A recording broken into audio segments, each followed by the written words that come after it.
Hello again, everybody, and welcome back. This is going to be example 1110.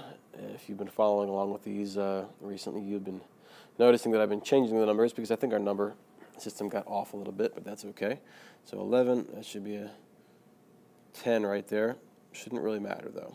It's this problem involving the rotor.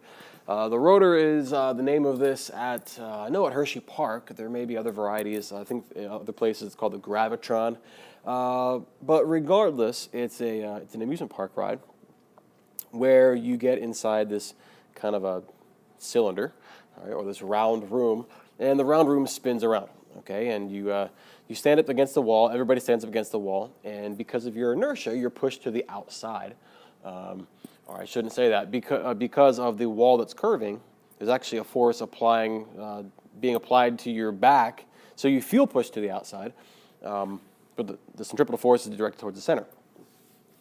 And you essentially get stuck to the wall, all right, because of that centripetal force pushing on your back towards the center, all right? Even so much so that in some of these rides, the floor will oftentimes drop down several feet, so you're really held onto the wall by nothing other than friction.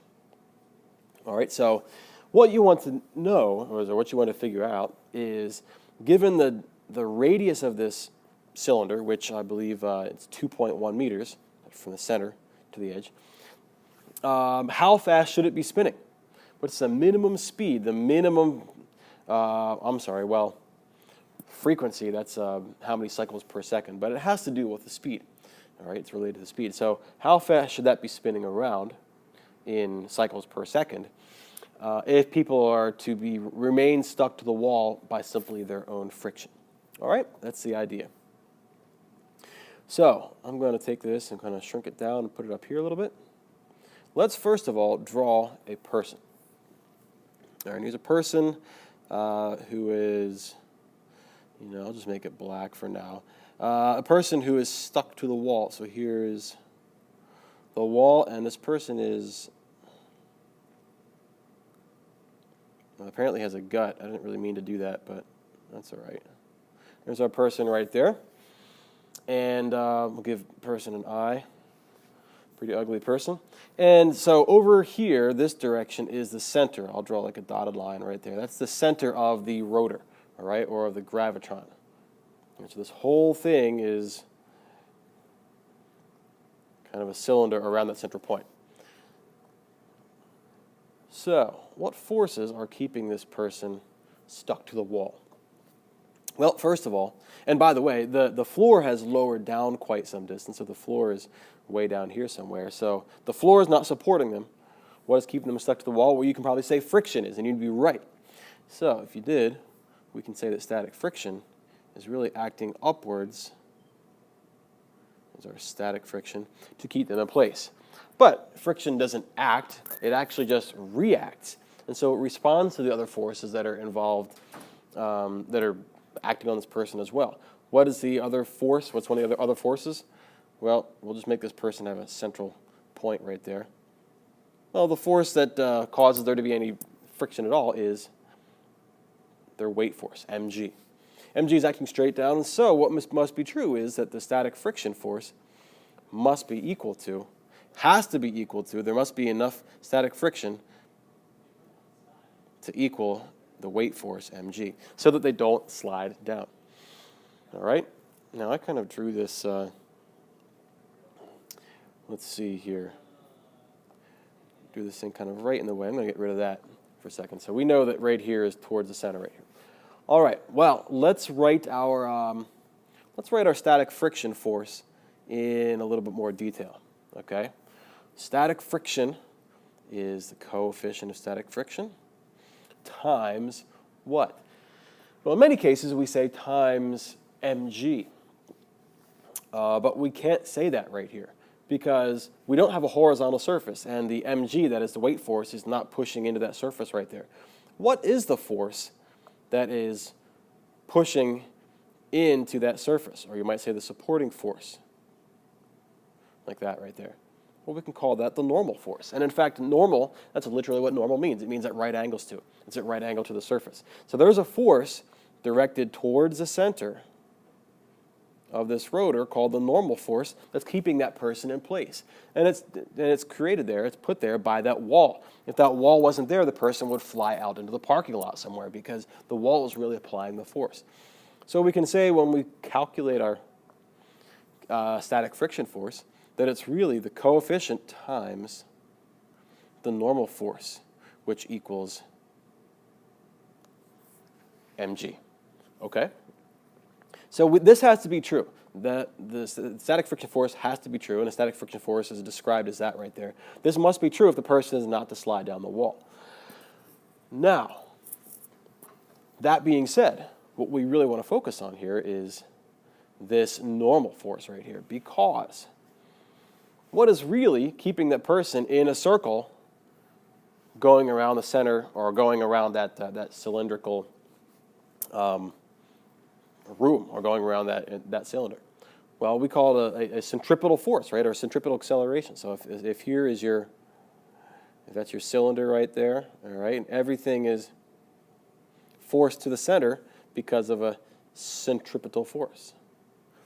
So, since nothing else is acting towards the center, there's no rope, there's no bar, there's no handles or anything, the only thing acting towards the center is the normal force, then we can say that the net centripetal force is the normal force, which I think you'll see we can describe that in just a second right here. Okay?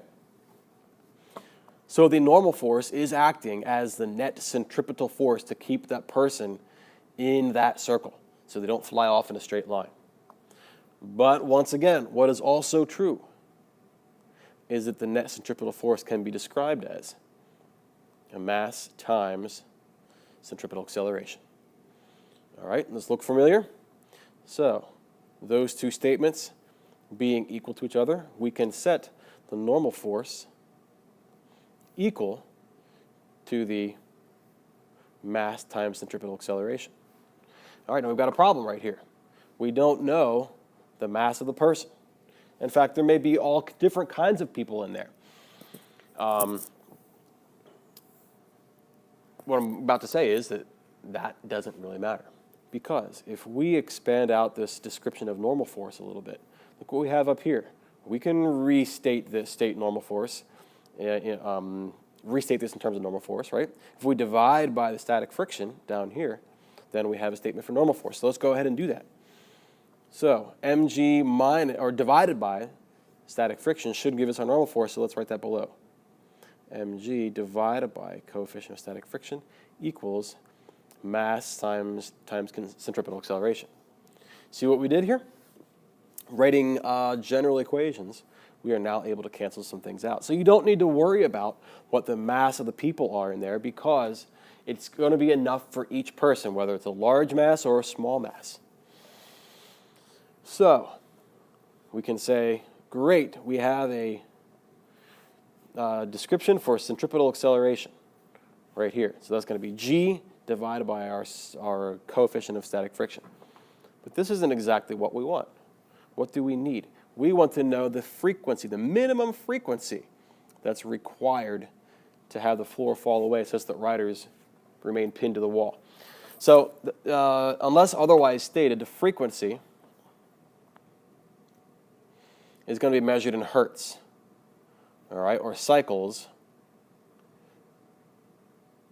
per second, right, or revolutions per second, you could say, all right, one complete loop or one complete cycle per second.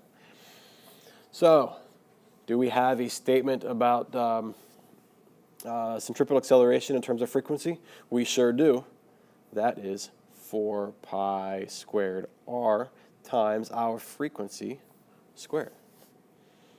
All right, we know 4, we know pi squared, and we know the r because we were told that the radius is 2.1 meters right there, so that's helpful. So we should just be able to solve for our frequency and then plug and chug. All right, so let's go ahead and just do this up here. So I'm going to divide, let's see, I'm going to skip right over this because this is equal to all that. So I'm going to divide the 4 pi squared r down to the bottom. All right, so it's going to be g over coefficient of static friction of 4 pi squared r. Oops, you know what? I should write this over here. G over static friction 4 pi squared r. And then if we want F, not F squared, we take the square root of everything, right? So F, our frequency, is going to be the square root of G over mu s 4 pi squared r. All right, let's go ahead and plug in our values, and we should have an answer for our frequency. So that's 9.81. It looks like a 4, doesn't it? Meters per second squared divided by our coefficient of static friction. We're told that that is coefficient of static friction 0.4. 0.40 times 4 pi squared. That's simply a constant, right? Times our r. Our radius is 2.1 meters. So, what's our frequency? What's our frequency in cycles per second, or hertz? All right, and what I get is our frequency is 0.544 hertz, or cycles per second. All right, so that means you go around a half a cycle per second, or that is you go around one full cycle roughly every 2 seconds. That's still pretty fast, especially having a small radius as 2.1. You're going around fast enough, or at least fast enough to create the minimum amount of friction required to balance out your weight force. So this is our final answer right here, 0.544 meters, or meters, cycles per second, also known as hertz. Thanks for following along. I'll see you on the next one.